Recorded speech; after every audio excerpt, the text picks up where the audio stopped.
Gopijana Vallabha Girivardhari Gopijana Vallabha Girivardhari Gopijana Vallabha Girivardhari Gopijana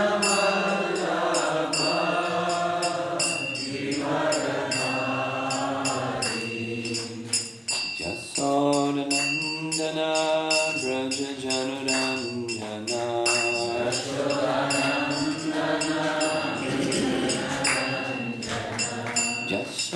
Jasodhanandana Braja Januranjana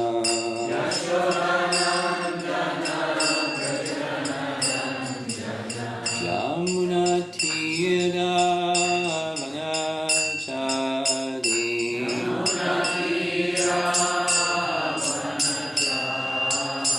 Jamuna Tira Vanachari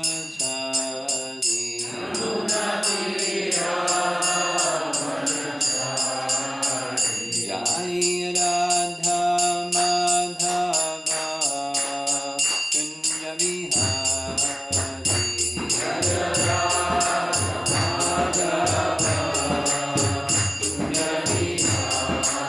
Jai Radha Madhava Kunja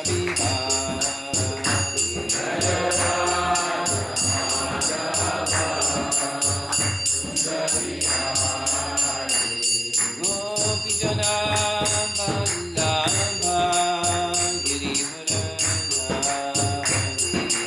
Gopijana Vallabha Girivardhari Gopijana Vallabha Girivardhari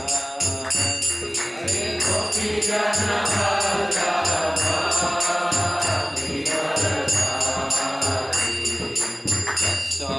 Jasodhanandana Brajajanarandana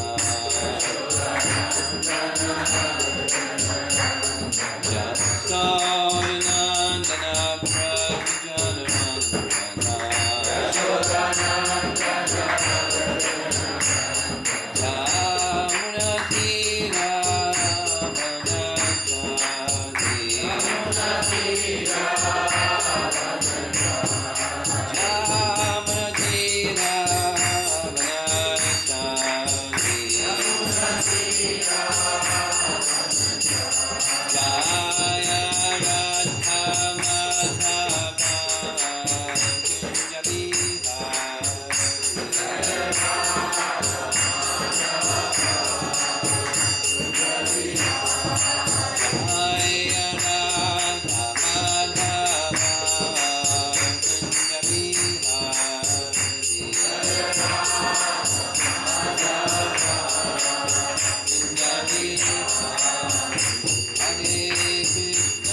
Hare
Krishna Krishna Hare Hare Hare Rama Hare Rama Rama Rama Hare Hare Hare Krishna Hare Krishna Krishna Krishna Hare Hare Hare Rama Hare Rama Rama Rama Hare Hare Krishna Krishna Krishna Hare Hare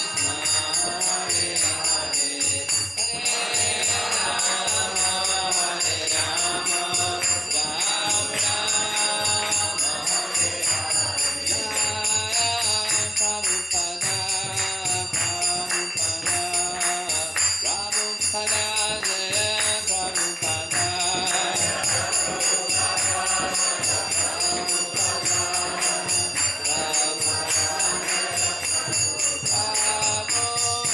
Rama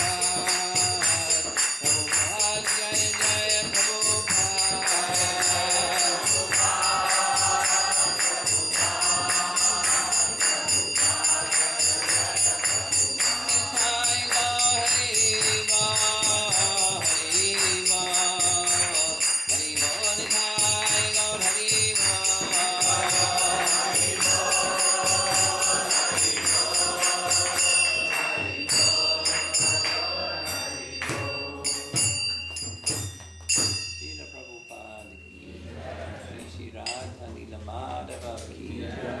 Samveda Bhakta Vrinda Ki Jai Gaur Pemana.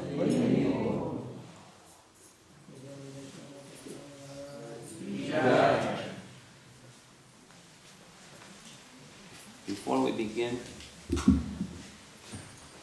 I was told there's going to be 25 to 30 more people here today than yesterday. And looking at where everybody's seated, I think everybody has to move forward based upon what the crowd was yesterday. So all of you that are seated somewhere, please move forward. Because you know what'll happen. People will come in later and then in the middle of the class we'll have to do it again. So.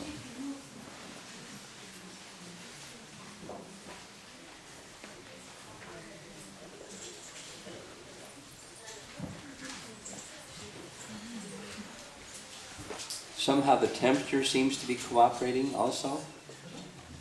It was much hotter previously and now it's a little cooler.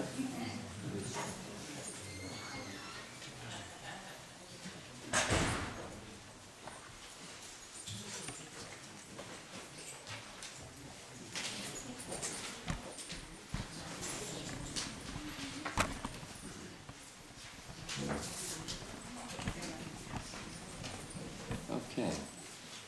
Pretty good.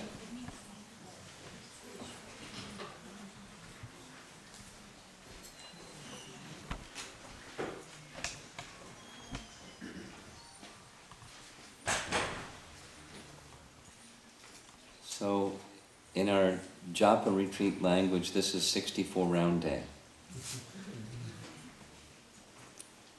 A little background on where that one comes from.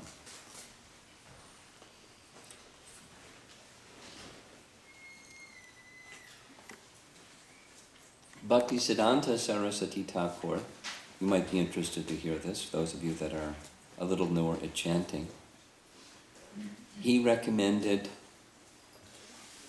that chanting grow in increments of 4 rounds. 4 rounds and 8 rounds and 12 rounds and 16 rounds and then keep going. Within 64 rounds, so that's 16 rounds times 4. there's roughly 100,000 names of Krishna, 1 lakh of names. We know that Haridas Thakur chanted 3 lakhs of names every day. Like there was some question about how swiftly we should chant. Let's do a little math. If it takes 2 hours to chant 16 rounds, how many hours does it take to chant 64? 4 times 2 is 8. That's 1 lakh. Takes 8 rounds. And 3 lakhs takes 24 hours. So we can reasonably say that Haridas Thakur chanted his rounds more quickly than 2 hours for every 16 rounds. That's Haridas Thakur, it's not us. But very, very focused, and sometimes he didn't have time to sleep, sometimes he didn't have time to eat, sometimes he didn't have time for anything. Didn't have time for a prostitute who came to see him. He didn't have time. Trying to induce him to fall down, saying, "Oh, I surely will satisfy you, but I have to finish my..." So he did it, his 3 lakhs of names a day over a period of a month. So sometimes if he had completed his chanting, have a little more time. And of course, when he became very old, it was very difficult, so he didn't even eat because he had to complete his chanting.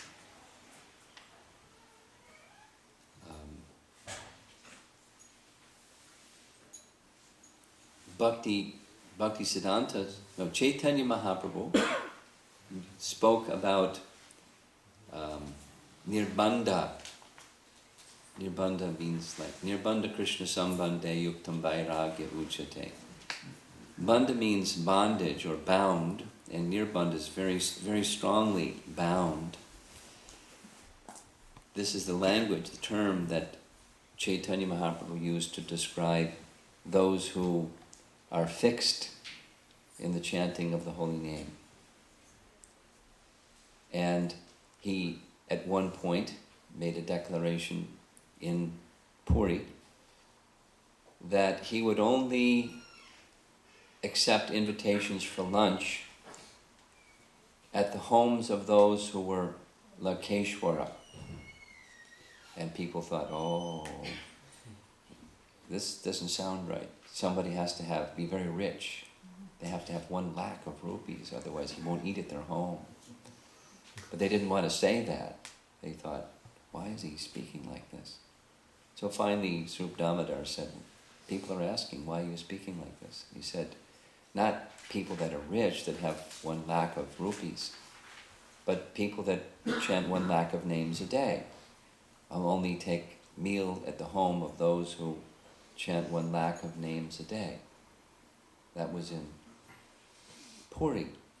Then going forward over time, Bhaktisiddhanta Saraswati Thakur made the statement that those who are not chanting 1 lakh of names a day in the Gaudiya Math during his time, then we will find that they will be filled with material desire. So everyone in the Gaudiya Math should chant 1 lakh of names a day.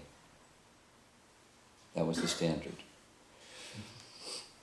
He made exception for those that were very active in the preaching mission.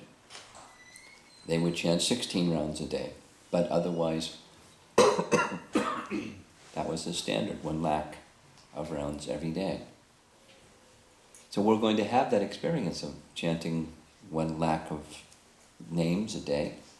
Not 1 lakh of rounds, but 1 lakh of names. And it takes a good part of the day. So what to speak of chanting 64 rounds every day, every day, every day, every day, every day. We'll have a sense of what it means to do that, what the internal experience is in the course of 1 day if we complete. By the way, those that are unable, that's fine. Don't feel pressured. You complete what you feel you can complete. For those that wish, because that's their nice standard for them, quota for them, we'll have an afternoon class just discussing some nice topics. But for those that are chanting 64 rounds, it's very nice. A little history within ISKON of how it became 16 rounds. Maybe you're familiar with this history, but the first initiation at 26 2nd Avenue, it's written in Lilamrita, where Srila Prabhupada called in Mukunda, now Mukunda Goswami, but Mukunda Prabhu, Mukunda Das Adhikari, and his wife. And he gave them a little oral exam before initiation. He asked them, who is Krishna? And Mukunda said, I'll read. Krishna is God. He's the Supreme Being. Our duty is to worship and serve Him. Prabhupada said, very good. You should chant 64 rounds every day with your beads. Mukunda writes, I was shocked and could not answer. I did not know if there was any need to answer. I just kept looking at Swamiji, and he looked at me. After some time he said, or at least you can chant 32 rounds a day. Still silent, I thought, I consider it to be very difficult to chant even 16 rounds. How could I possibly chant 32 rounds? After some time, Swamiji said, at the very least, you must chant 16 rounds every day. So, when initiation took place, Prabhupada would often say, 16 rounds minimum, meaning that he was encouraging more than 16 rounds, but 16 rounds minimum. And on Ekadasi days and on appearance days of the Lord, increasing chanting is a practice that he encouraged and a common practice for devotees. But 16 rounds minimum. And those of you that have had the experience of on Janmashtami Day or near Jalakadasi Day or some other Japa retreat or some other circumstance where you chanted 64 rounds, physically chanting 64 rounds is not difficult. The difficulty is not making the sound come out. The difficulty is the mind. And where the mind likes to go and where the mind doesn't like to go. The struggle is an internal struggle. We spoke yesterday about relationship, or restoring our relationship with Krishna. The living entity is eternally related in relationship with Krishna. We're emanations from Krishna, like sparks from a fire emanate from the fire. We have a natural relationship with Krishna. Bahir Mukha Jeev, according to Jiva Goswami, a living entity in this conditional state has turned attention away from Krishna. Prabhupada gives the example of when you're looking at the sun, you only see the sun. You don't see darkness, you only see light. But when you turn your back to the sun, you only see shadow, you don't see light. And this material world is that shadow place. And in the shadow, having been in that shadow place for so long, it's very difficult to turn our attention to Krishna. It's like, squinting and get out your sunglasses and, looking at Krishna is difficult.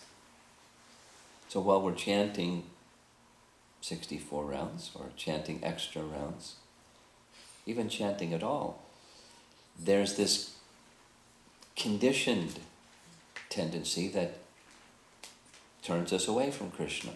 It's not innate for the soul. What's innate or natural for the soul is in relation to Krishna.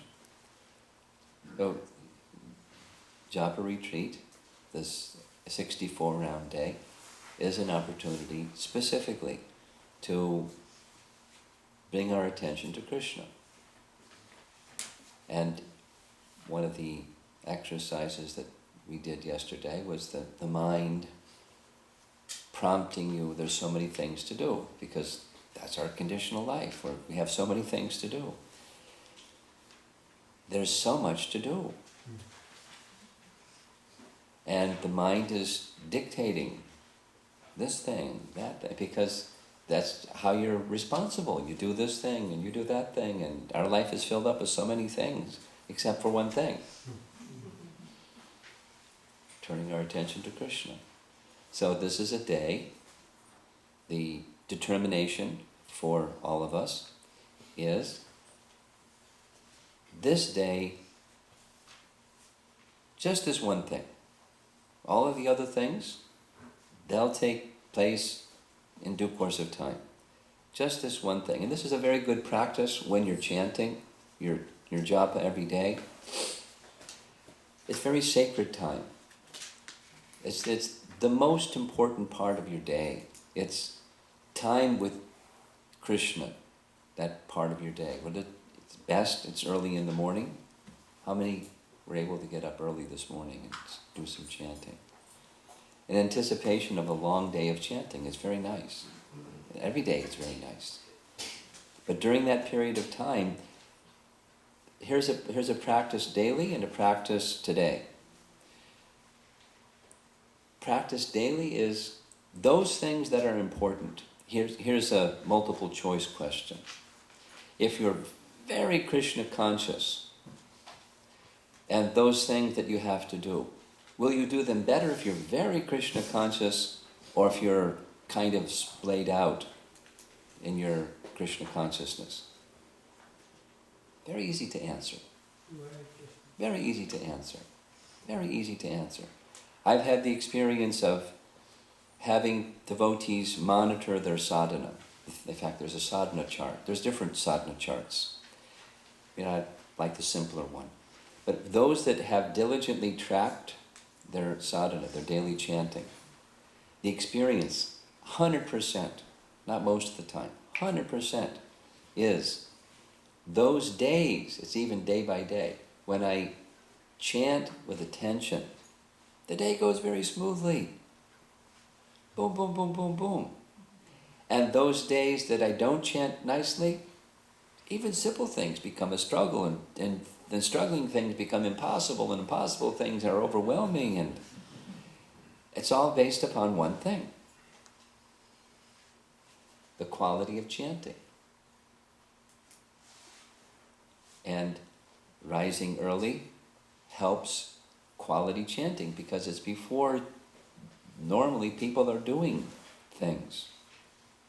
It's the mode of goodness hours of the day, where even the ether and the sun and the air and the mode of nature mode of goodness is more prominent. Best time. Scripture says and experience says, best time. So our 64 rounds are not going to be with all of that, because it's like, okay, now it's the busy part of the day, 9 o'clock. Go to work and do my stuff, and so the mind is going to want to go there. And the advice today is same as when you're chanting your rounds early in the morning. This is the most important part of my day. If I can do this nicely, what will happen when those other things come? Krishna will help me. I'll be more present with Krishna, and therefore wiser decisions, things will happen more effectively, less waste of time by spiritual empowerment.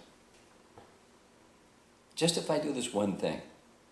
And so, in the broader picture of the unfolding of our lives, this Japa retreat is to help us fix that principle. So, practice it throughout the day. When the mind wants to go somewhere and think about doing something, or lament about something in the past, or try to fix something that you can't fix that happened previously, you can't go there. Mind wants to go there. Just tell the mind, with determination, this is time with Krishna. I'm just going to be in my relationship with Krishna, be present with Krishna, let my consciousness touch Krishna's holy name. And continue to make that effort, even if the mind wanders here, wanders there. Bring the mind back with determination to that one place. Relationship with Krishna place. Just this day. Tomorrow we'll worry about it. Just today. 64 rounds. And what happens when that determination is made is Krishna reciprocates. Two nice examples. One is Gajendra Moksha. King Indradumna was cursed, he became an elephant, so now he's not just an elephant, he's a king of elephants, with a lot of other she-elephants and other little elephants, and he's like the big, macho king of elephants. So as the king of elephants, he's bathing in a lake, and the other elephants come out, and he's still bathing, and the alligator comes and chomps on his leg. So he's fighting. He's a king of elephants, powerful. And he's becoming weaker and weaker, according to the Bhagavatam, 100 years. That's a long battle, fighting. He was becoming weaker. The alligator was same strength. And he had a realization. I'm finished. As I'm getting weaker, he's not getting weaker. It's only a matter of time. I'm finished. And then, as we know, super soul from within. Because his material shelters were gone. And when his material shelters were gone, where did he have to turn? His previous life's activity, the sadhana that he did as King Indradumna, came to his mind as an elephant body. And he started saying the stotras, and as he was reciting the stotras, from his side, it was really sincere. It was desperate. And what happened? The Supreme Lord understood. Oh, before he was just reciting some prayers. But now he's reciting with great feeling. It came. And with the Sudarshan Chakra, he released Gajendra from the clutches of the crocodile. Now what about us and our 64 round day? We can just numerically chant, but our purpose is, we make a vow, 64, but the essence is not the 64. The essence is relationship. The sense of calling out with dependence. And when you try sincerely, going back a couple of steps, try sincerely to just dedicate this day to being in your relationship with Krishna. You'll discover humility, because it doesn't happen just by, okay, now I'm going to do it. Because it's a spiritual event. It's not a material event. Says, okay, now I'm going to do it. I'm going to study, and I'm going to get that grade, and I'm going to get that degree, and I'm going to get that job, and I'm going to succeed. Etc. All those different things that we've too much familiar with. There's a different set of rules with spiritual activity. It's not just a matter of, okay, I'm going to do it. It doesn't happen like that because the material energy has got control. We're spirit soul, but we're under the control of the material energy due to such long entanglement in this independent spirit trying to be enjoyers. So we're captured by that energy. So you try to get free from that energy and it's like Gajendra. Because the material energy is under Krishna's control. Krishna can tell the material energy, let go. But for so long it's been, let me be the enjoyer. So Krishna wants to see that humility, that genuinely calling out with dependence. I'll give you 2 visual images. It may be helpful in the course of your chanting 64 rounds today. In Mayapur, we have our GBC meeting room is on the top floor, above the 4th floor of the Conch building. So to get to the top floor, the 5th floor of the Conch building, you have to walk up a long flight of stairs. And that's, exercise is good, long flight of stairs. But it became difficult as some of our GBC members got a little older, and particularly for Japa Maharaj to ride up and down in his wheelchair.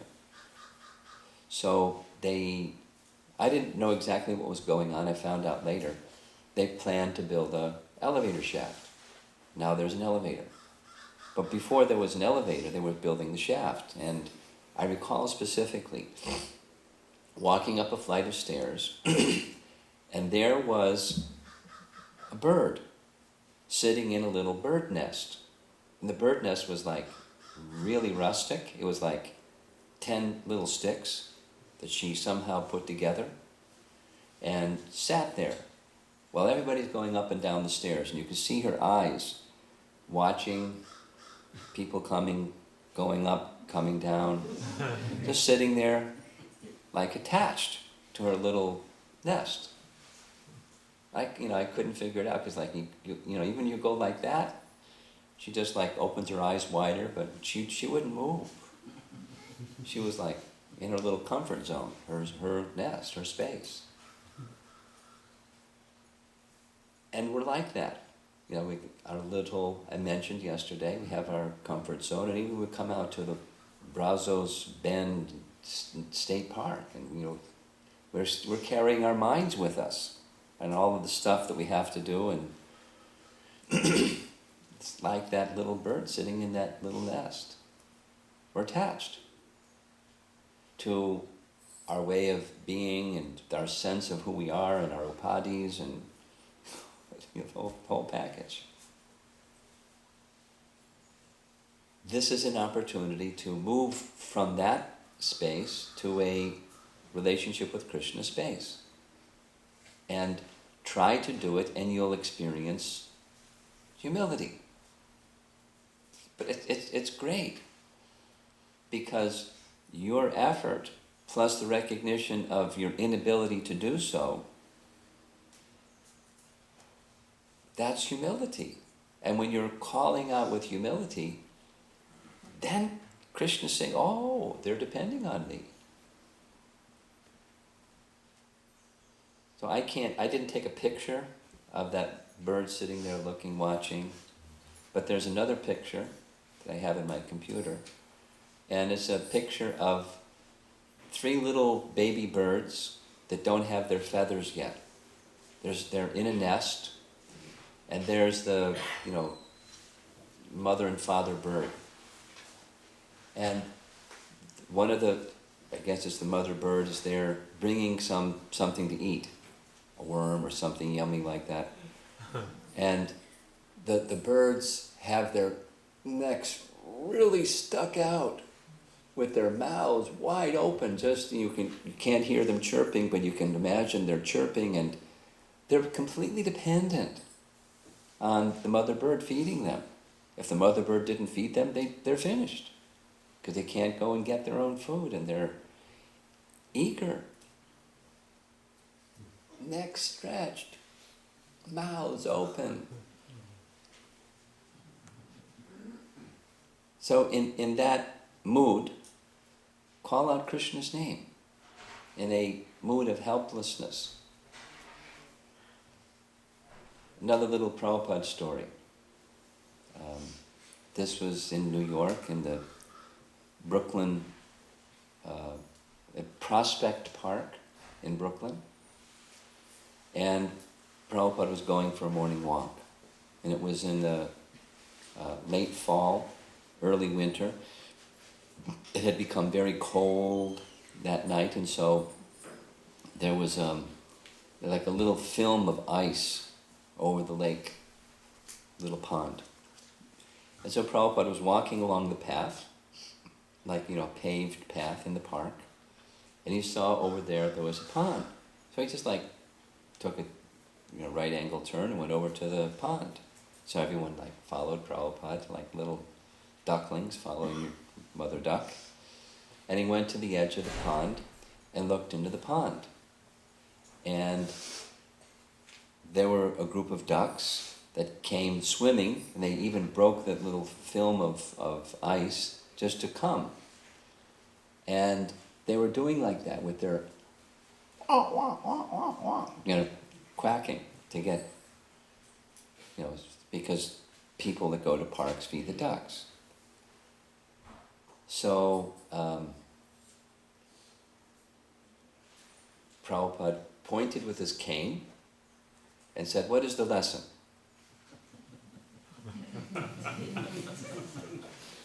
We didn't know what the lesson was. And Prabhupada looked very sternly and said, "The duck that quacks the loudest gets the bread." And then just went back to the road and took off. The duck that quacks the loudest gets the bread. If you feel yourself like Gajendra, dependent upon Krishna, Krishna comes. Another narration, same message.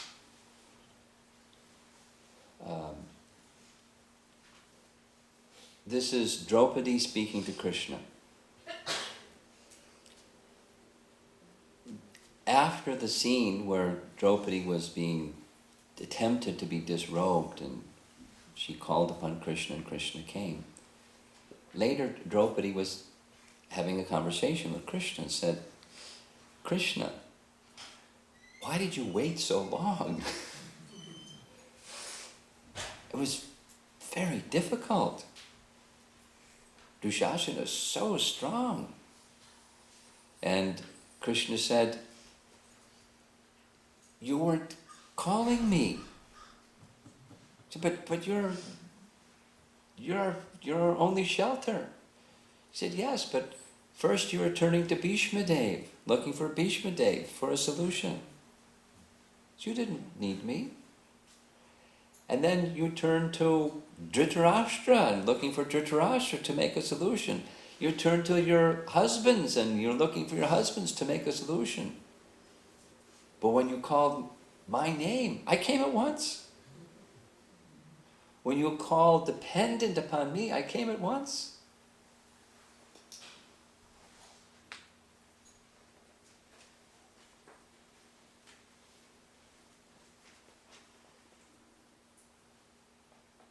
This is chanting where the purpose of chanting is eagerness to receive this descending mercy of the holy name. There's the doership mentality is the product of the mode of passion.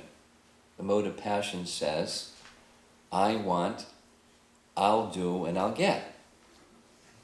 Starts with a desire, mode of passion, and then keeps going, mode of passion. I need material intelligence, or with my material intelligence and my abilities, I'll take care of it. Mode of passion. Mode of goodness is different. Mode of goodness, I make some effort, but I understand my effort alone is insufficient. I'm depending upon mercy. So, something that you might find helpful in the course of today and your future chanting is take up chanting not in the doership mentality where I'm going to chant 64 rounds or I'm going to something. I'm going to chant with great attention. We should have determination. We make our effort. But chanting where it's in the mood of receiving mercy, because that's what it is. We're in a relationship with Krishna or trying to restore our broken relationship with Krishna, and we're dependent upon Krishna's merciful glance for that to happen. And if we're in that mood of depending upon Krishna, it's a whole other experience from Krishna's side as well as what we experience from our side. Try it. Chant in the mood of receiving as opposed to in the mood of doing. Novel.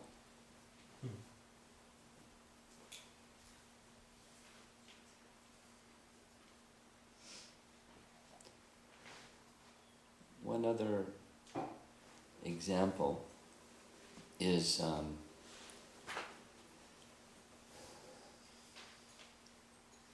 I forget his name.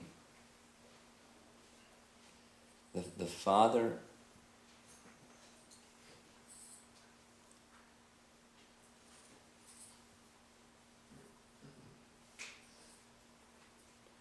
Prataparudra's father, King Purushottam. King Purushottam, I think is his name. King Purushottam wanted to have an arrangement for his son's marriage. So there was one king from South India who had a princess. So a messenger went from King Purushottam to his this other South Indian king. Would you consider your daughter, princess, to be married to my son? And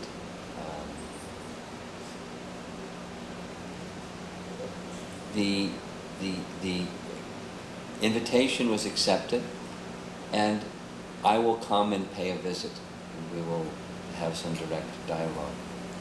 So he came to Puri at the time of Jagannath Rath Yatra, and he witnessed at Jagannath Rath Yatra that the king took off his royal dress, put on simple, humble dress, and took a golden-handled broom and was sweeping in front of the deity of Lord Jagannath.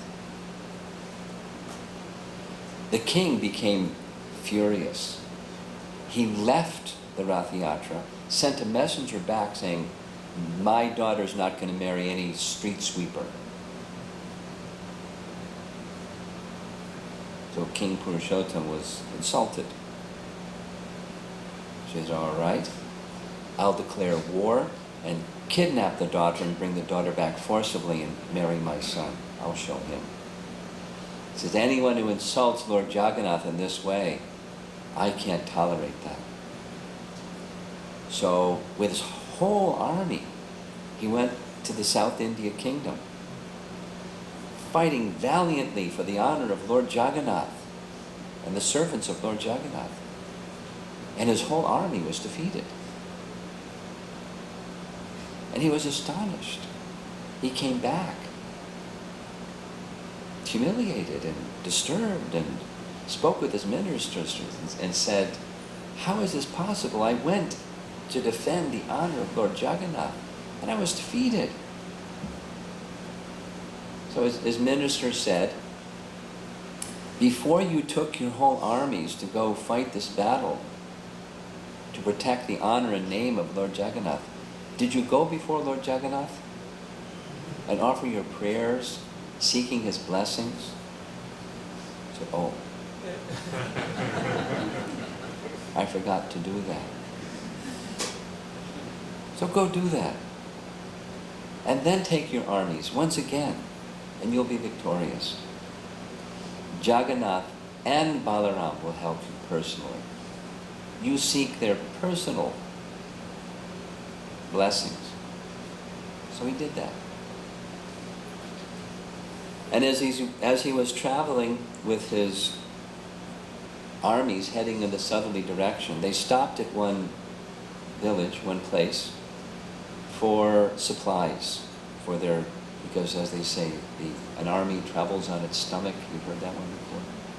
So they stopped to get some supplies, some clay pots for cooking, and some other items for their travel. And when they stopped at one of the shops, the lady came out and supplied them everything that they wanted, even without asking. And the king said, well, how did you know that we need these? And let me make some payment. She said, oh, payment has already been received. There were two, one very white and one very black, riding on horses. And they came and they requested these items as the advance party, and they gave this jewel, see? And the king immediately recognized the jewel that he had personally given to Lord Jagannath. Lord Jagannath was the advance party, making sure that everything would be successful. He was fully convinced. You keep the jewel. This is Lord Jagannath's mercy. And he went and he was victorious. And the king surrendered, sent his daughter back to Puri. Rather, the arrangement to be made that the marriage would take place, and then the daughter would come and reside with his son.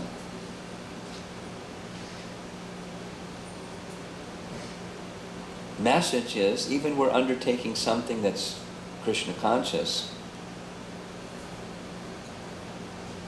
for Krishna's pleasure, we require mercy. Specific, explicit, calling, praying, requesting mercy. It's good. It's not bad. It's something that we should cultivate in our lives in general, and specific for our 64 round day. Chanting in that mood. Calling for Krishna. Please help. I want to be in my relationship with you today, fully. But my mind, it's too difficult on my own. I can't do this. In our Seattle Japa retreat, there's one devotee, Mataji, that periodically would, in the course of the 64 round day, would just reach up with her arms like this, her hand on her bead bag, and reach up like this. So we're doing our sharing at the end the next day. We'll do that tomorrow morning in Gurunga Hall. So we were going around the room, people were sharing, and she volunteered to share, and I asked her, when you do this, what's that? She said, when my mind is not cooperating and I want to be focused upon my relationship with Krishna's holy name, I'm reaching like a small child to the parents. Please help me. We all know that gesture. The child goes like this. It's universal. Doesn't matter what language, culture, or anything. Everybody knows what that means. So whether you physically do like that, or from your heart you do like that, or combination, call out. I want to serve you. I want to be in my relationship with you. I'm unqualified. I'm undeserving. I've been rudely and foolishly turned away from you. Kindly accept me.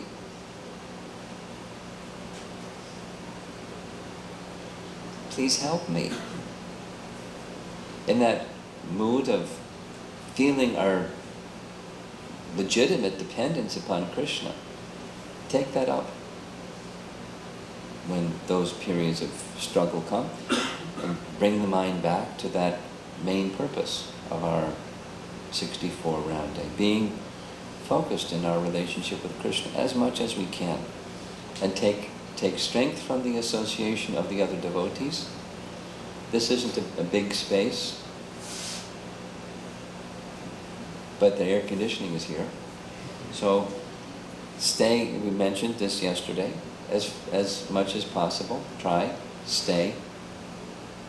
If you have to get up and take a walk, fine, get up and take a walk and then come back. And you'll find that chanting wasn't better than the chanting in the association of devotees. But you may feel you need to do that, and that's okay. It's okay. Take a little walk and stretch your legs and fresh air. But stay focused on the name, even if you take a walk. Stay focused on the commitment of relationship with Krishna. Just this one day. And it will empower the rest of your life of chanting the holy name by doing it nicely. It will give you impetus to do it nicely tomorrow and the next day and the next day. So there's one last thing I'd like to do. This is also just like something that you might find helpful. Bhaktivinoda Thakur is giving, I'm going to recite 5, say, tips for chanting nicely.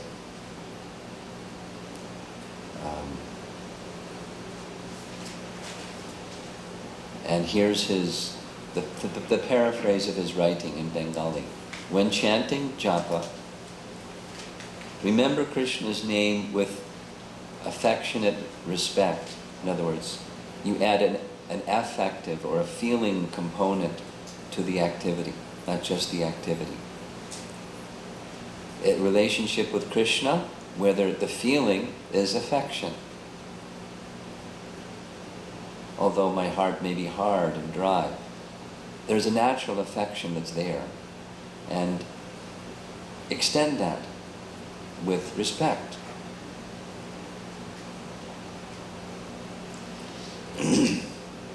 Second, very singular, Krishna's name alone.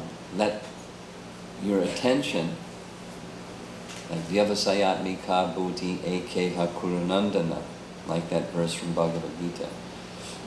Very singular attention upon Krishna. Or in Rupa Goswami's language, love is singular. So upon Krishna, the object of love, bring your attention there. Just this one thing, and through this one thing, Lord Chaitanya teaches, faith means to acknowledge or to trust that by accomplishing one thing, all other desirable things will be simultaneously accomplished. Like a faith of a materialist is get money. Money, money, money, money, money, get money. Because if you get money, all the other things will be there, so get money. And an athlete is win. Train and compete and win. Because if you win, every other thing that you want will be accomplished. So you got to win first, etc. So training and diet and exercise and everything is behind this one thing, win, and so forth. For a devotee, it's this one thing. This Krishna's name, because from Krishna's name all other desirable things, spiritual and material, will come.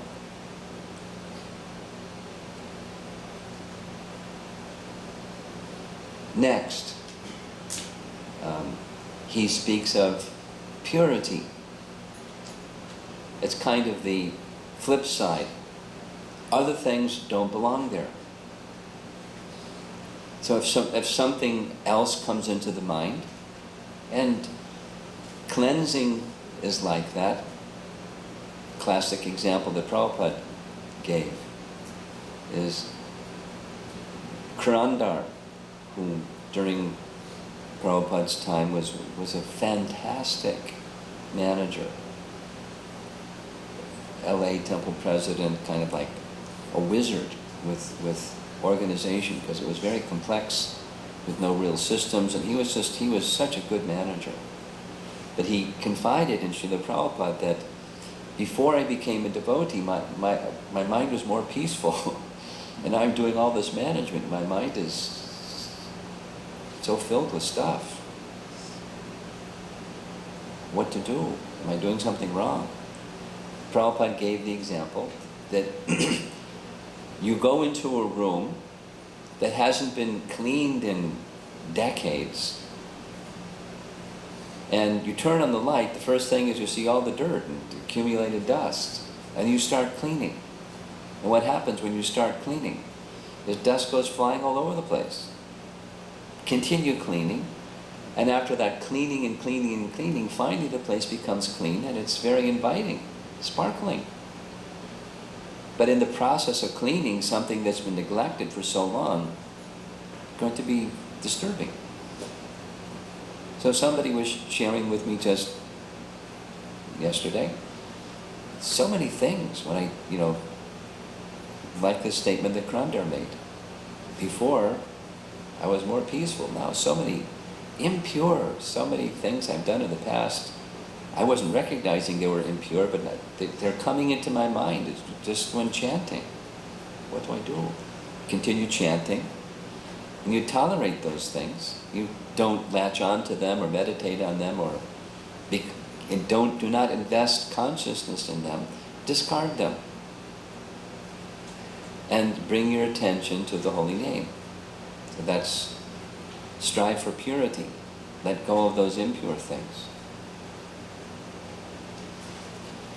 Fourth, avoid speaking uselessly. This is, for us, it's mona, just as a reminder. From the time that the class ends, it'll be very different. You'll notice it. Everyone will be silent instead of like immediately conversation. And it's powerful. So otherwise, avoid speaking uselessly. Prajalpa.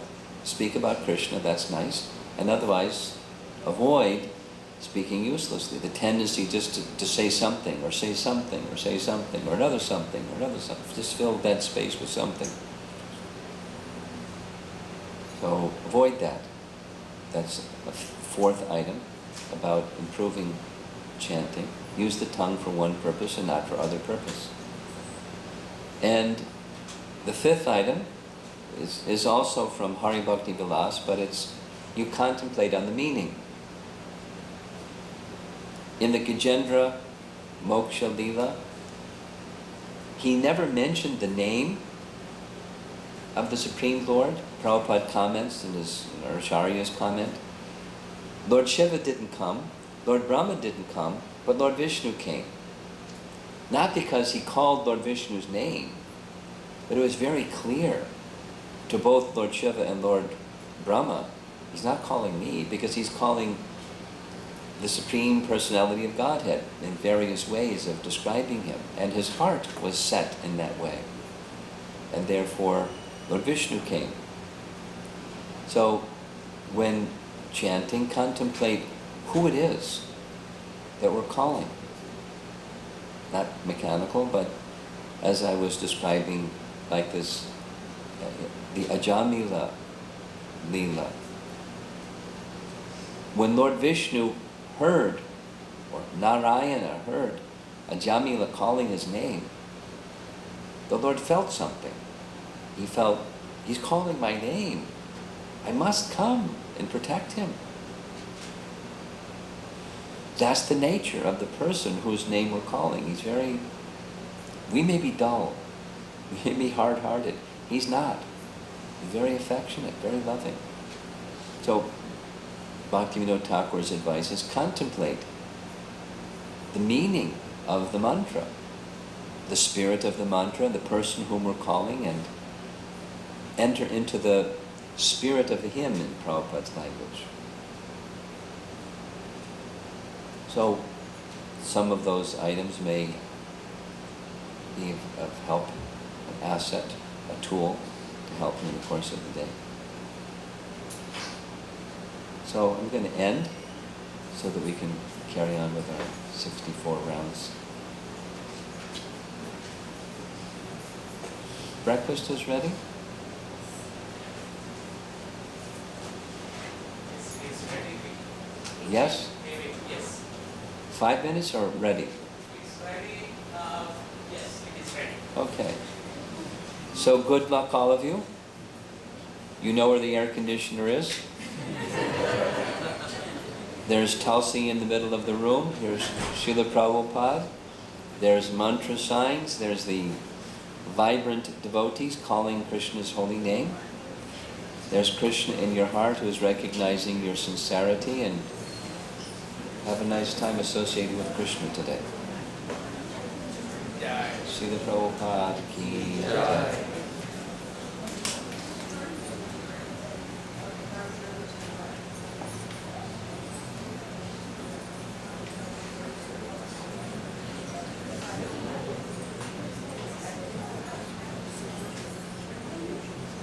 Mona, please.